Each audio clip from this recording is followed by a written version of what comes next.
action? I think I spoke to this exact question yesterday, or I thought I did, or last night. Maybe I didn't. He believes that the footage and the photos are horrific. They don't represent who we are as a country. And he was pleased to see the announcement of the investigation. He certainly supports that. And obviously there'll be a determination made on next steps once that concludes. Does the president believe those border agents to be punished in any way, or is he just going to wait for the investigation? Again, there's a process in place for a reason. Obviously, we hope that investigation happens quickly, and it will determine, as was stated clearly in the Secretary's statement last night, what disciplinary action should be taken. General, the UN speech, it was extremely noticeable, obviously, that the word China didn't come up. Can you tell us why deliberately not to put in the word China? Well, I would say first that it was clear in the speech that the president was talking about the importance of our building our alliances, working together as we address a range of challenges in the world. He sees, and I know a lot, and he knows a lot of our partners around the world, including from the G7, see China as a country where there is great competition, but not a country where he sees it is one where we seek conflict. And so I think it was indicative of his objective of laying out our proactive agenda of the big issues that we can work together on, including with China, climate, addressing cyber threats, addressing terrorism threats around the world. And certainly he made clear as well in his speech that he was, and this was not directed at any one country, but directed at any country that doesn't meet the bar, that we will hold standards of democracy high, hold standards of human rights high, and that's a message that should be heard by anyone who is listening. Jen, a couple questions. I mean, we're perhaps weeks away from the country hurtling over the debt cliff and into a historic default. Could you talk a little bit about what approaches you're taking now on that issue? Sure. Well, as you may have seen, or be tracking, I should say, there's a vote later this afternoon in the House of Representatives that we fully support. There'll be a statement of administrative policy on that comes out this afternoon. I'd also note that in our view, this should not be a controversial vote. I've talked about this a little bit prior. There has been, the Congress has raised the debt ceiling 80 times in the last 60 years, including 3 times under the former president. And each vote in the previous administration was massively bipartisan, with as many as 316 votes in the House and 80 votes in the Senate. And each time there was strong support from both Democrats and Republicans, even after the Republicans passed the $2 trillion tax cuts that were not paid for. We've also seen, and I would also note the report that was out yesterday that showed that Leader McConnell himself has voted to raise the debt limit by more than $20 trillion during his time in the Senate. So we will continue to make the case that it is not a partisan issue to want to protect the full faith and credit of the United States, and that we will continue to press for bipartisan support for it moving forward. Follow up on that. So you said that you support what's coming out from the Democrats in the House. One thing that they did was they stripped out a bunch of funding for security support for Israel, and some concerns about Iron Dome funding.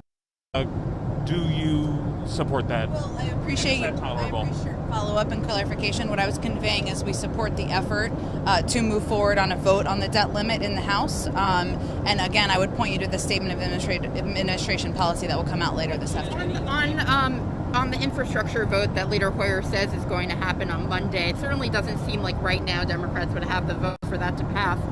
So how is the administration going to help this process, which is, I think, already being set up as a pretty key political moment for the president, even if there is a subsequent vote on another version of this bill? Is the president going to be doing more meetings? Are staff going to be, I know there are a few on the Hill today. Is all of that ramping up in this next week? Yes. Obviously a very busy time for the president. The UN General Assembly speech this morning, of course, but now that we are headed back to Washington, another important bilat this afternoon, I think you can expect that he'll be meeting with, engaging with, speaking with a range of members over the coming days in this pivotal period of time. It won't just be moderates, it will also be some of the progressives. I would expect it will be a diversity of voices. Any update on a conversation with Macron? It will happen soon. We're in touch with the team of the Macron's team. about finalizing the details and the schedule for that. The president looks forward to speaking with him, to reaffirming our commitment to the partnership, the long-standing alliance, and to continuing to work together on a range of important issues, including security in the Indo-Pacific. Prime Minister Johnson, just in regards to the meeting today, he said that the president has too much on his plate to do a trade deal, a bilateral trade deal. Is that accurate? I think I would say the focus of the meeting from the president's standpoint today is going to be working together on a range of issues, including getting the pandemic under control, dealing with certainly challenges in the global economy that we've seen, certainly security issues we've worked together on for a series of decades, obviously in the heels of an important announcement last week.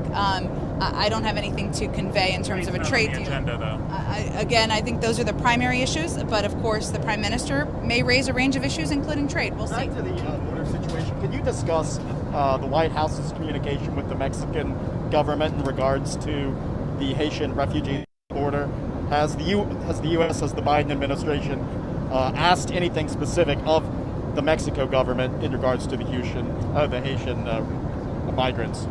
We are, of course, continue to be in close touch with the Mexican government about how to address a challenging situation at the border, including with a number of Haitians who have come across the border as well. But this is not about one country or individuals coming from one country, so it is a part of a broad and ongoing conversation with the Mexican government about how we can continue to work together to address the migration situation at the border. But I don't have any specific updates for you. I have two questions on Iran.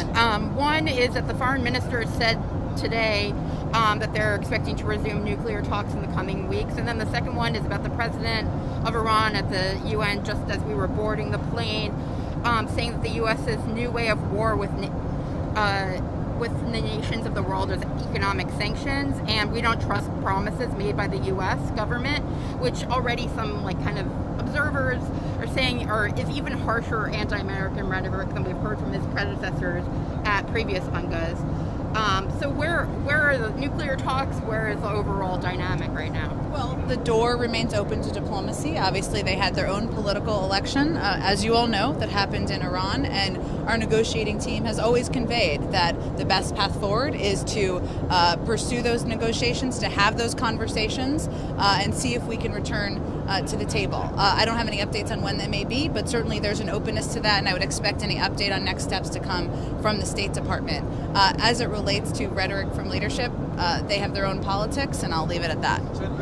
Refugees just raised the cap to 125,000 for next year, the next fiscal year. But this year, the number was less than 8,000. What do you attribute the low number, and how do you change that? How do you get closer to the actual refugee cap moving forward? Well, it had always been our intention, although I know you're referring to the specific steps and communication with Congress that made it, I guess, more official on the 125, to raise the cap to 125. So this is just the next step in the process. But we always knew that when we raised the cap for both this fiscal year and next year, it would take some time to turn the systems back on.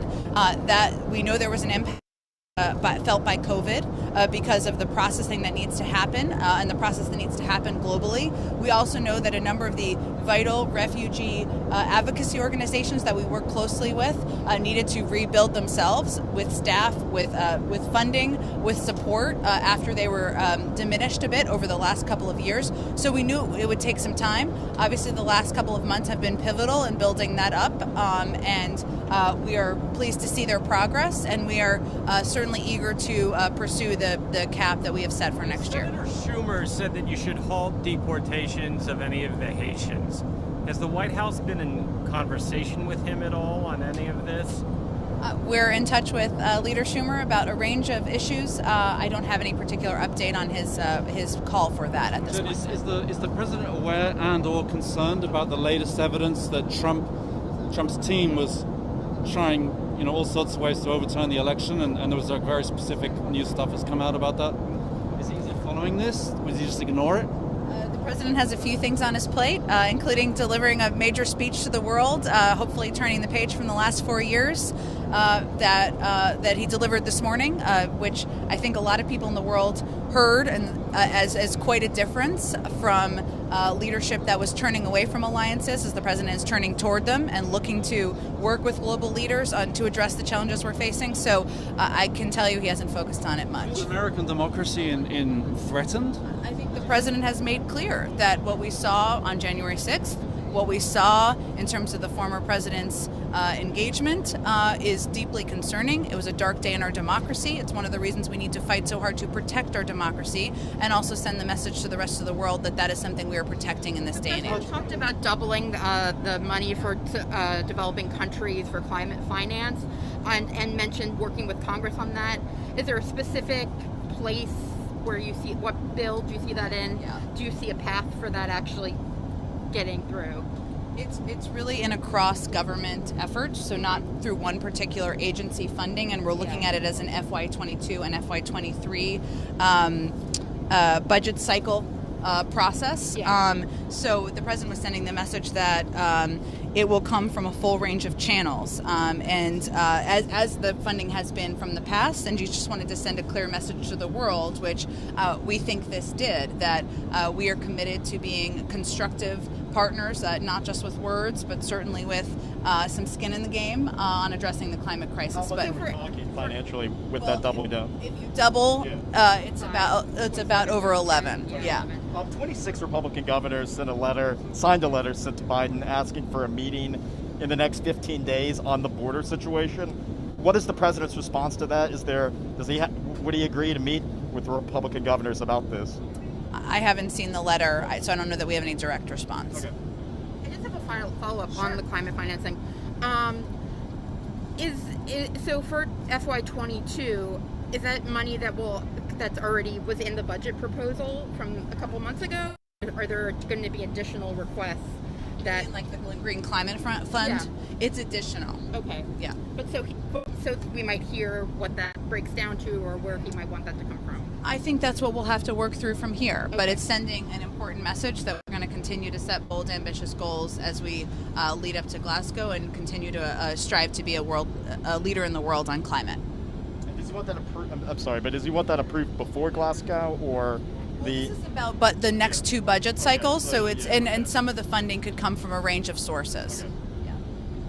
Talking about Rome and Glasgow, is there any movement on whether has told you he might come and would like to meet the president at one of those I meetings? don't have any update on the president of China's travel schedule. Here's at what he this might have point told in you. time. You know? Again, the president obviously 2 weeks ago, I think it was 2 weeks ago, had a constructive 90-minute call. They talked about the importance of engaging and continuing to engage at that high level, but I don't have any scheduling details or projections for you. In the Morrison meeting this morning, or early this afternoon, was there any discussion of the AUKUS deal and sort of the fallout with France, or was that something that they just kind of skirted around in their conversation? I don't think I have any more details to read out for you, but I can certainly reiterate for you, and this is something the president conveyed, is that it's important to continue those strong working relationships and partnerships with a range of countries as we address the Indo-Pacific, including France, including members of the AUKUS and members who are not in the AUKUS, given it is such an important security priority for the world. And again, I know he's looking forward to speaking with President Macron in the coming days. Color on the $10 billion in food aid that Biden mentioned in the speech? I expect we'll have more on that in the coming days. Let me see if there's more detail we can give you in shorter order, though. Oh, just about tomorrow, the climate summit. Yeah. How many leaders are expected to be attending this? Do you have like a ballpark Yeah, that's idea? a good question. We can get you an exact number of RSVPs and attendees. We can try to get you that shortly after we land. we expect a call in advance about that, or is that? I say that one more time. Is there going to be a call with press about that in advance? Do you know, or how you'll be handling that? As the president said today, there will certainly be some news about our continued commitment to be the arsenal of vaccines in the world in advance of tomorrow. I will see what detail we have in terms of the rollout of that. All right. Great. Thank you, guys. Yeah, I should have just asked that later. I mean, do you guys know if you're going to have